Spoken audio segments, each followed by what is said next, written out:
여러분, 사람들이 살아갈 때 두려움이 있답니다. 두려움. 사람들마다 가지고 있는 두려움. 제가 여러분 몇 가지의 이 두려움을 좀 말씀해 드려볼게요. 나에게는 이러한 두려움이 없는가? 여러분도 한번 생각을 해보시기 바랍니다. 첫 번째로 여러분, 사람들은 가난에 대한 두려움이 있다는 거예요. 가난의 두려움. 나 잘 다니고 있는 직장, 또 사업장이 꾸준히 잘 갈 수 있을까? 또 잘 돼야 될 텐데 혹여나 다니던 직장이나 사업장이 어렵게 되어지면 어떻게 될까? 그럼 나뿐만 아니라 우리 식구들은 또 어떻게 될 것일까라고 하는 이 재정에 대한, 또 가난에 대한, 물질에 대한 이런 걱정이 늘 우리에게 있다는 겁니다. 또 이런 걱정도 여러분 있다네요. 질병에 대한 걱정입니다. 질병에 대한 걱정. 나름대로 내가 건강에 자신이 있었습니다. 그리고 이제 기간이 돼서 병원에 가서 건강 검진을 받은 거예요. 그리고 건강 검진을 받은 후에 결과를 들으러 가는 그 날, 그럼 마음이 어떠세요? 이런 마음이 들잖아요. 건강한 사람도 혹여나 나 가서 큰 병 있다고 하면 어떡하나, 병원에 입원하라고 하다던가 수술을 해야 된다고 하면 어떻게 해야 되나 라고 하는 그런 불안한 마음과 초조한 마음이 우리에게 다 들기 마련이라는 겁니다. 또 이런 여러분 두려움도 있다고 하네요. 혼자가 되는 두려움, 외로움이 있는 두려움입니다. 근처에 있는 내 사람들이 다 떠나가는 것 같은, 나 혼자만 있는 것 같은 그 외로움이 있을 때, 외롭고 고독하다라고 하는 마음이 내 마음감에 확 갑자기 찾아올 때 두려움이 생긴다는 거예요. 네 번째는 여러분, 죽음에 대한 두려움입니다. 죽음. 사람이 죽으면 어떻게 될까라고 하는 두려움. 또 우리 식구들 중에 한 명씩 죽음을 이렇게 맞이해서 떠나가게 되면 어떻게 하게 되나. 또 여러분, 정말 원치 않지만 갑작스러운 사고나 어려움을 당해서 목숨을 잃는 식구들이 있는 경우에 그 마음이 너무나 힘들다는 거죠. 그래서 대부분의 사람들은 죽음을 생각하지 않는다는 거예요. 여러분 잘 생각해 보세요. 죽음을 생각을 안 한답니다. 사람들이. 왜냐? 두렵기 때문에. 자꾸 이 죽음을 멀리 하게 되다가 그 죽음에 대한 것들을 직접적으로 딱 느끼게 됐을 때 두려움이 우리에게 찾아온다는 거죠. 이런 두려움도 있답니다. 여러분 가끔 TV에서 왜 그 격투기 하는 그 운동 경기, 여러분 그 UFC라고 이렇게 하나요? 그런 경기를 보면 여러분 어때요? 정말 인정사정 없이 상대편을 이렇게 때리고 치고받고 이렇게 하잖아요. 그러니까 치고받고 하다가 이 얼굴이 깨지는 거예요. 콧뼈도 날아가고, 또 이 광대뼈도 부러지고, 눈 위에 뼈도 함몰이 되어지는 계속 그런 일들. 거기다가 종아리, 정강이 차면서 맞고 때리다 보니까 온 몸에 부상을 입게 되어지는. 그래서 시합을 이긴 사람이나 진 사람이나 경기를 하고 나면 그 맞고 때린 것에 대한 후유증이 오래 남는, 그러니까 치료를 굉장히 오래 해서 다시 경기에 나갈 수 있는. 그런데 그 선수들에게 항상 두려움이 있다는 겁니다. 내가 지난 시합에 나갔을 때 이렇게 부상을 당했는데 혹여나 그 부상 당한 데를 상대가 알아서 공격을 하면 어떡하나, 이런 두려움이 있는 거죠. 그리고 지난번에 이 인대를 내가 크게 다쳤는데 혹여나 또 다치면 어떡해라고 하는 그 두려움이 있다는 겁니다. 그리고 상대 선수가 크고 더 강하면 그 두려움이 나에게 더 크게 이렇게 느껴진다는 거죠.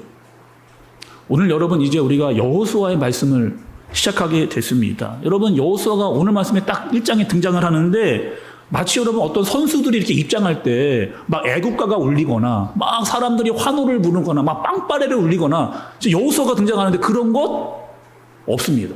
아무것도 여러분 없고요. 오히려 지금 여호수아 입장에서 지금 마음의 두려움이 확 밀려오는 그런 상황인 거거든요.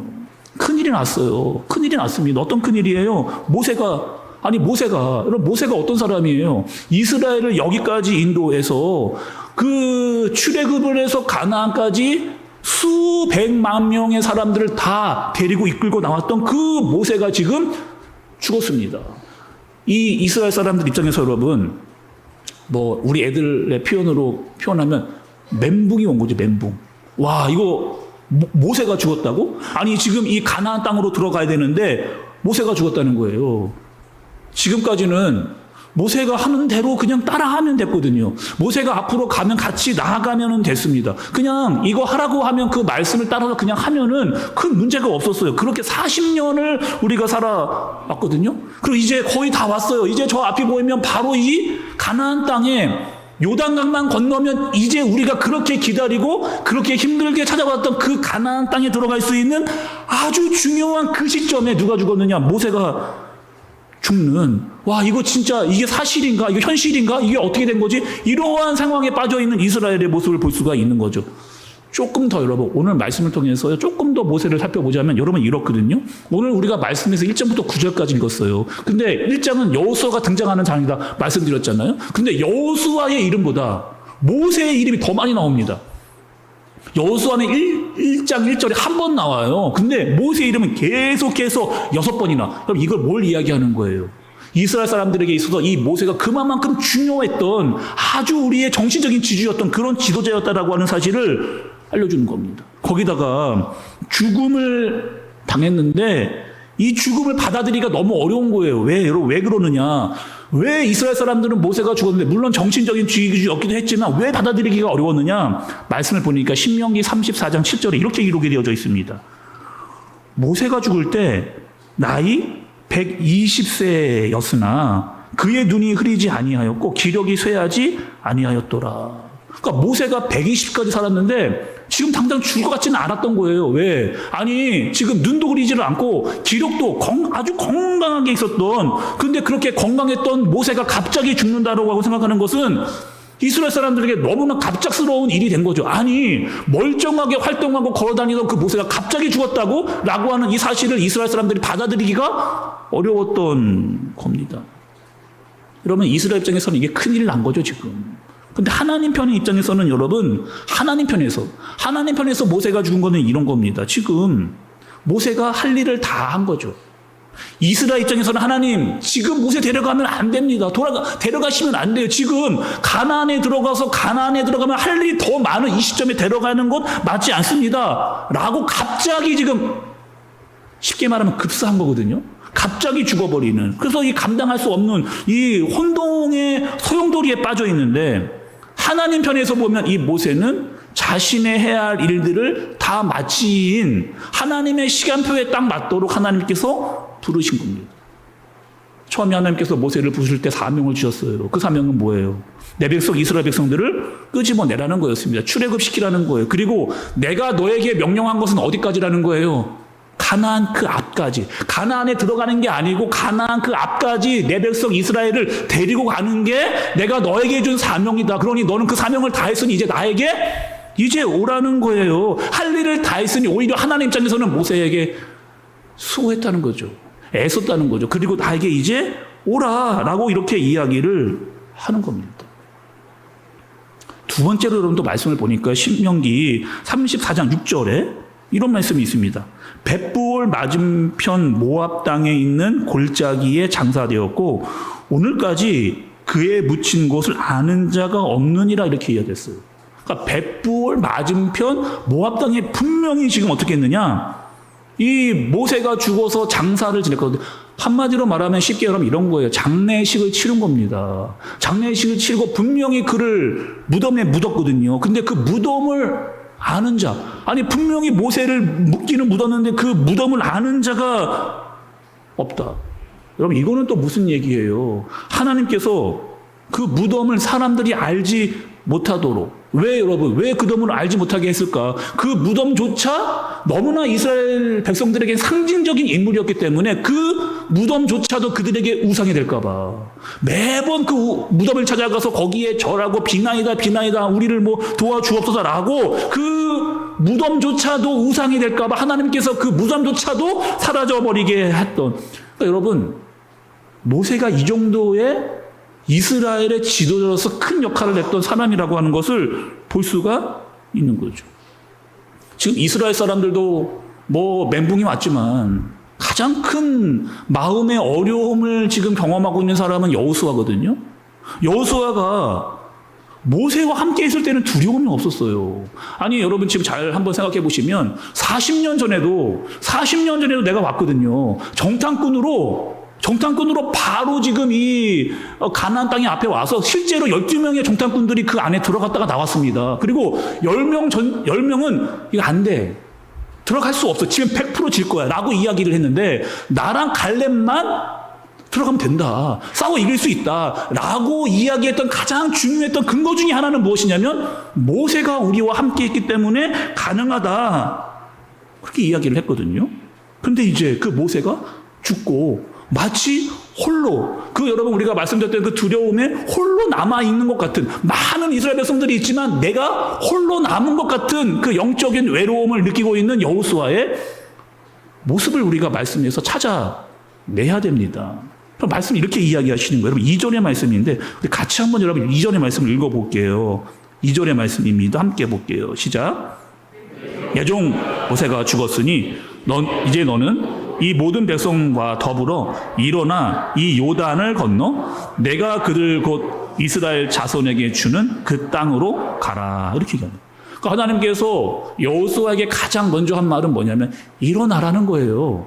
너 일어나라는 거예요. 더 이상 주저앉아서 힘들어하고 낙심하고 어려워하고 있지 말고 일어나라. 그리고 요단강을 건너라. 그리고 가나안 땅으로 들어가라. 너 지금 너의 그 상심한 마음은 왜 그런 것이냐? 아니, 모세가 죽은 건 맞다는 거예요. 하나님 입장에서 지금 여호수아에게 이렇게 이야기하는 거예요. 모세가 죽은 건 맞다. 근데 하나님이 죽은 것은 아니잖아요. 그 모세를 누가 이끌었느냐? 모세, 내가 이끌었어. 내가 그 능력을 주고 내가 여기까지 올 수 있도록 그 모세를 내가 끌어당겼다. 내가 데리고 왔다. 정작 여호수아 너는 정말 믿는 게 누구냐? 정말 하나님이냐? 아니면 네가 보아왔던 모세냐? 이렇게 지금 하나님께서 여러분 부르시는 거죠. 그리고 말씀을 계속해서 그 2절 이후에 계속해서 말씀을 봤거든요. 하나님께서 반복적으로 이야기하시는 내용이 있습니다. 함께 여러분 좀 볼게요. 6절을 보니까 하나님 이렇게 이야기하십니다. 강하고 담대하라. 강하고 담대하라 6절에 이렇게 이야기하셨어요. 7절에 오직 강하고 극히 담대하여.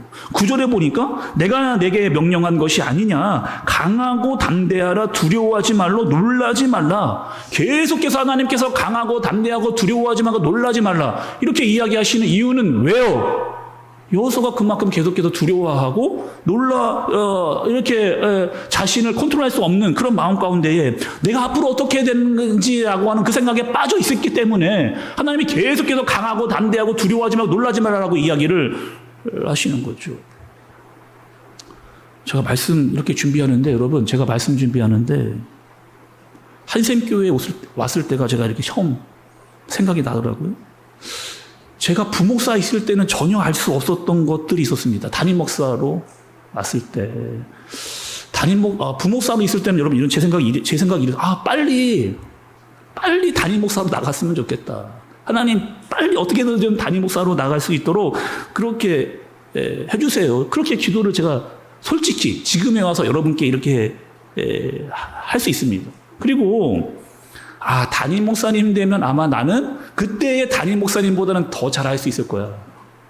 라고 하는 마음을 가졌어요. 그리고 그 교회에서 제가 선임 부목사였으니까, 밑으로 부목사님도 많았고, 또 바로 위에 담임 목사님이 있었기 때문에 많은 것을 보고 듣고 이렇게 있었거든요. 나는 담임 목사님으로 나가기만 하면은 지금 있는 담임 목사님보다 더 잘할 수 있을 것 같은 마음이 제게 이렇게 있었죠. 그리고 제가 말씀을 쭉 이렇게 준비하면서 보는데 물론 여러분 제가 너무 감사합니다. 한샘교회에 오게 되고 담임 목사로 오게 된 거 너무 감사한데 제가 그때 생각이 나면서 부목사님이었을 때와 담임 목사님이 되었을 때랑을 제가 한번 이렇게 생각을 해봤어요. 큰 차이가 있더라고요. 큰 차이. 여러분 어떤 차이가 있을까요? 부목사님과 담임 목사님의 가장 큰 차이. 담임 목사님은 여러분 그 책임감이 그 어떤 부담감이 계속 이렇게 있는 거예요.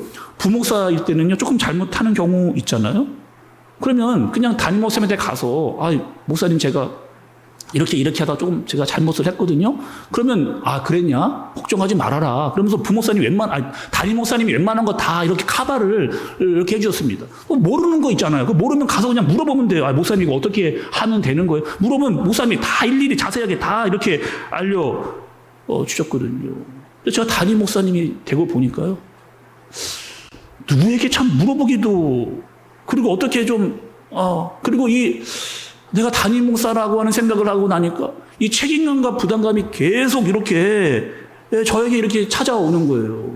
설교를 엄청 많이 합니다. 신방, 또 목양, 다 제가 이렇게 책임 감당하게 되어지는. 또 제가 부임할 때만 해도 우리 교회 분들이 너무 잘해 주셨거든요. 우리 성도분들, 집사님, 권사님, 장로님 다 저를 너무나 잘 해결해 주셨는데, 저에게 솔직히 여러분 그 누구에도 말할 수 없는 담임 목사로서의 영적인 부담과 책임감이 계속, 내가 진짜 담임 목사가 됐는데 내가 잘할 수 있을까? 내가 잘할 수 있을까? 혹여나 내가 실수하면 어떡하지? 잘못 결정을 하면 어떻게 하나라고 하는 그 부담감이 제 마음 가운데 항상,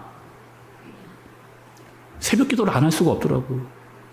새벽 기도를 안 할 수가 없어요. 기도하다가 저에게 이런 마음을 하나님이 주셨습니다. 뭐냐면 이 교회가 네 교회가 아니라는 거예요. 네가 주인이 아니라는 거예요. 이 교회의 주인은 담임 목사가 아니고 이 교회의 주인은 하나님이라는 거예요. 하나님께서 이 교회를 인도하고 하나님께서 이 교회를 지키시고 하나님께서 이 교회를 보호하신다는 거예요. 네가 뭐 하려고 하지 말고 하나님께서 하라고 하신 것만 네가 하라고 하면, 그 말씀에 순종하면 된다라고 하는 그 말씀. 이 교회의 주인은 하나님이고 하나님이 말씀하시니 그 말씀을 잘 듣고 그 말씀대로 행하면 될 것이다. 오늘 여러분 말씀의 8절 보세요. 8절. 이 율법책을 내 입에서 떠나지 말게 하며 주야로 그것을 묵상하여 그 안에 기록된 대로 다 지켜 행하라. 그리하면 내 길이 평탄하게 될 것이며 내가 형통하리로다. 평통하리로다. 이렇게 이야기하시잖아요. 하나님께서 교회의 담임 목사님을 세웠습니다. 하나님께서 모세와 여호수아를 세우셨어요. 그리고 그들에게는 두려움이 있었습니다. 그러니 더 기도할 수밖에 없고, 더 말씀을 붙잡을 수밖에 없고, 더 하나님의 말씀에 순종할 수밖에 없는, 그래서 좌로나 우로나 치우치지 않고 하나님께서 말씀하신 그대로를 순종하면서 그대로 따라가면 걱정하지 마, 두려워하지 마. 왜? 내 가는 길이 형통하리로다 라고 하나님께서 말씀해 주셨기 때문에 그것이 나에게 위로와 큰 힘이 여러분 되어지는 거잖아요. 제가 감사하면서 주님이 맡기신 교회를 기쁨으로 감당할 수 있는 마음이 저에게 생긴 겁니다. 두려움이 여러분 저에게만 있어요? 여러분들에겐 두려움 없습니까?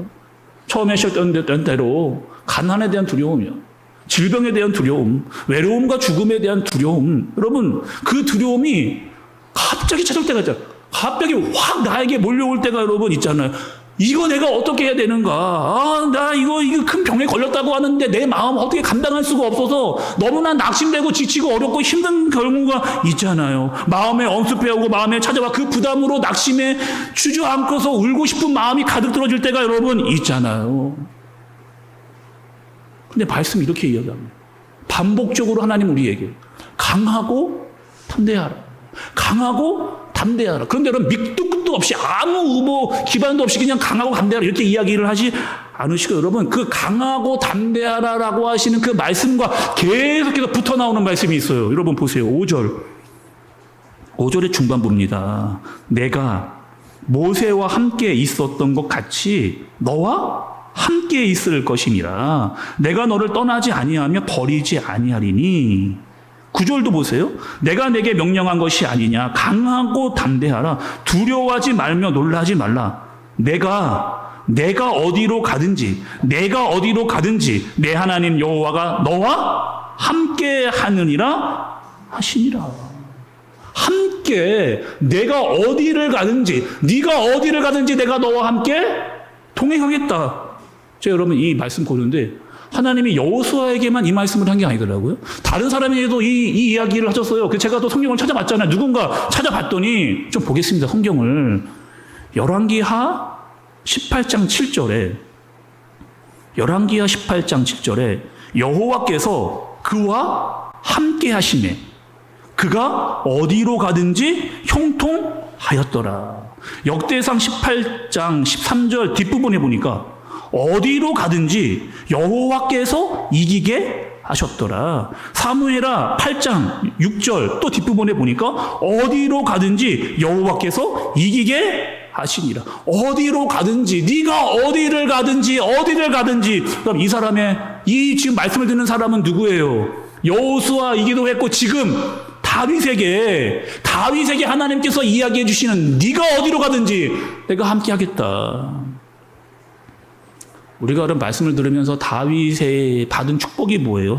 대부분의 많은 사람들 이렇게 생각을 합니다. 다윗이 받은 축복을요, 아니 정말 대단한 거 아닙니까? 그 꼬마애가 엄청난 거인이었던 골리앗을 무너뜨린 거 엄청난 진짜 대단한 일이죠. 물론 맞는 얘기입니다. 또요, 아니 정말 죽을 고생 광야를 막 혼자 외롭게 다니다가 죽을 고생하다가 결국에는 엄청난 나라의 위인이 되더라. 이스라엘의 가장 위대한 왕이 되었다. 이게 축복 아닙니까? 물론 여러분 이거 축복 맞습니다. 성경이 말하는 이야기일 수 있어요. 근데 그것은 하나만 아는 거예요.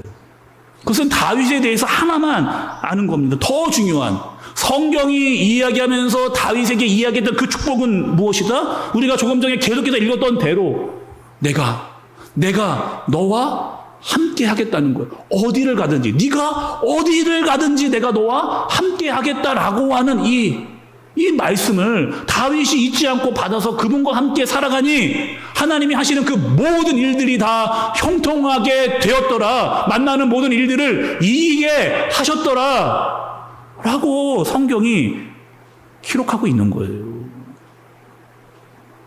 아무도 없는 그 변방에 숲속에서 혼자 양치고 있을 때 여러분 얼마나 외로웠겠어요. 생각을 해보세요. 그냥 우리가 생각만 해도 저는 외로울 것 같아요. 아니 저 변방에 아무도 없는 숲속에 혼자 식구들도 그렇게 뭐 챙기지 않는 사람으로 혼자 양치고 있는데 얼마나 외로웠을까. 모든 사람이 너 나가면 그냥 끝장나 죽어 라고 하는 골리앗 앞으로 나갈 때 얼마나 두려움이 컸을까. 나를 죽이려고 이를 갈고 있습니다. 사울이 온 군사를 다 동원해서 사사시 나를 죽이려고 다 찾고 있어요. 그러한 상황 가운데 있는 내가 두려움을 이길 수 있는 그 이유는 하나님인 내가 너와 함께 하겠다는 거예요. 그 변방 숲속 홀로 양치고 있는 다윗, 너와 함께 하겠다는 거예요. 골리앗 앞에 있는 그 두려움이 있을 때 내가 너와 함께 하겠다는 거예요. 아무리 사울이 강한 군사력으로 너를 친다 한다 할지라도 내가 너와 함께 하겠다. 이것이 다윗이 받은 하나님의 축복입니다. 아무것도 두려워 말라. 주 나의 하나님이 지켜주시네. 놀라지 말라. 겁내지 말라. 주님 나를 지켜주시네. 아무것도 두려워 말라. 주 나의 하나님이 지켜주시네. 놀라지 말라. 겁내지 말라. 주님 나를 지켜주시네. 내 마음이 힘에 겨워 지칠지라도 주님 나를 지켜주시네. 세상에 험한 풍파 몰아칠 때도 주님 나를 지켜주시네. 주님은 나의 산성, 주님은 나의 요새, 주님은 나의 소망, 나의 힘이 되신 여호와. 우리 함께 여러분 찬양해 보겠습니다.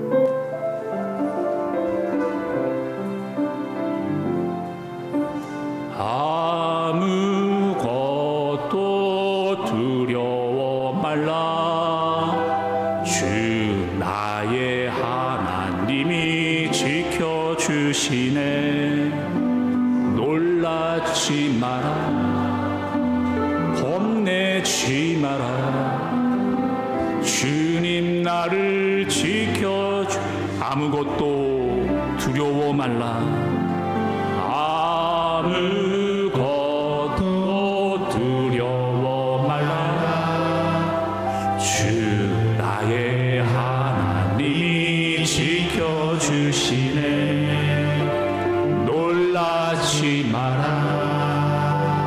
겁내지 마라. 주님 나를 지켜주시네. 내 맘이 힘에 겨워 나를 지켜주시네. 세상의 험한 풍파 몰아칠 때도 주님 나를 지켜주시네. 주님은 나의 산성, 주님은 나의 요새, 주님은 나의 소망, 나의 힘이 되신, 아무것도 두려워 말라. 아무것도 두려워 말라. 주 나의 하나님이 지켜주시네. 놀라지 마라, 겁내지 마라. 주님 나를 지켜주시. 아무것도 두려워 말라. 아무것도 두려워. 주 나의 하나님이 지켜주시네. 나의 하나님이 지켜주시네. 놀라지 말고 겁내지 말고 놀라지 마라. 주님을 의지하고 주님을 바라보아라. 주님 나를 지켜주시네. 내 마음이 힘에 겨워 지칠지라도 주님 나를 지켜주시네. 세상의 험한 풍파 몰아칠 때도 주님 나를 지켜주시네. 주님은 나의 산성, 주님은 나의 요새, 주님은 나의 소망, 나의 힘이 되신. 내 맘이 힘에 겨워 지칠지라도, 내 맘이 힘에 겨워 지칠지라도 주님이 나를 지켜주시네.